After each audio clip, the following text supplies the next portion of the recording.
गांव के किनारे एक छोटी सी झोपड़ी में रह रही 12 साल की राधा की ज़िंदगी हर किसी को सोचने पर मजबूर कर देती थी। उसकी माँ सावित्री उसे जन्म देते ही इस दुनिया से चली गई थी। राधा के पिता मोहन एक मजदूर थे। उन्होंने अपनी पत्नी के जाने के बाद राधा को अपनी पूरी जिम्मेदारी से पाला, लेकिन माँ के बिना राधा का जीवन अधूरा था। गांव के लोग राधा को बिन माँ की बेटी कहकर पुकारते थे। यह सुनकर उसका मन अक्सर दुखी हो जाता। माँ के बिना उसका बचपन उदासी और संघर्षों से भरा था, लेकिन राधा में कुछ खास था। उसका मुस्कुराता चेहरा और हर परिस्थिति से लड़ने की उसके अंदर ताकत। राधा को बचपन से ही माँ का प्यार नहीं मिला।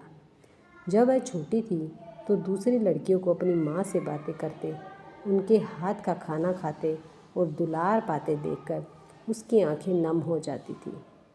मोहन उसकी हर ज़रूरत पूरी करने की कोशिश करता, लेकिन माँ की कमी कोई पूरी नहीं कर सकता था।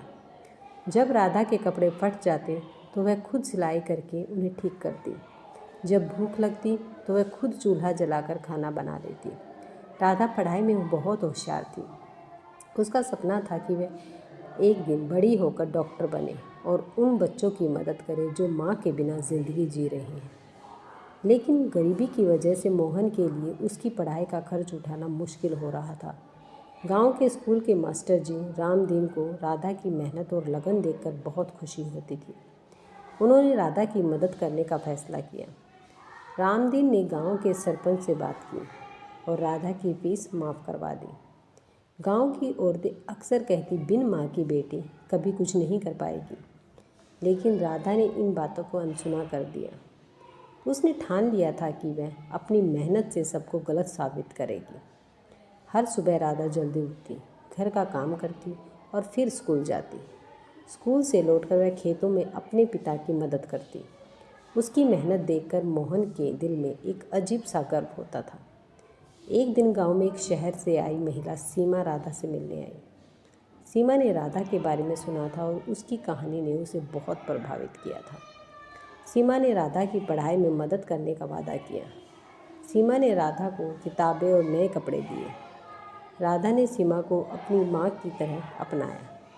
सीमा ने राधा को सिखाया कि ज़िंदगी में मुश्किलें हमें तोड़ने के लिए नहीं, बल्कि मजबूत बनाने के लिए आती हैं।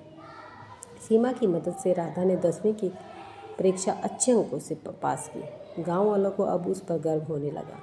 जो लोग कभी उसे बिन माँ की बेटी कहकर चिढ़ाते थे, अब वही उसकी तारीफ करते नहीं थकते थे।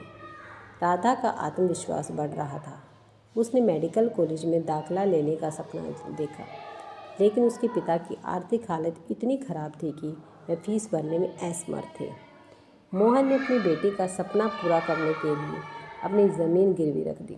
उन्होंने कहा, बेटी तू डॉक्टर बनकर मेरे नाम को रोशन करेगी। ज़मीन फिर से आ जाएगी, लेकिन तेरा सपना अधूरा नहीं रहना चाहिए। राधा को अपने पिता का बलिदान देखकर रोना आ गया।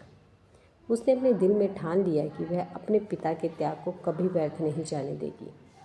मेडिकल कॉलेज का सफ़र राधा के लिए आसान नहीं था।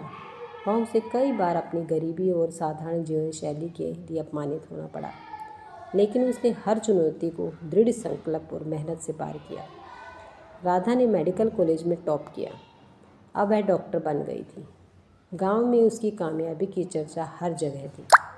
डॉक्टर बनने के बाद राधा ने शहर में नौकरी करने के बजाय अपने गांव लौटने का फैसला किया। उसने एक छोटा सा क्लिनिक खोला और गरीब लोगों का मुफ्त इलाज करना शुरू कर दिया। राधा ने उन बच्चों की मदद की जो बिना माँ के बड़े हो रहे थे।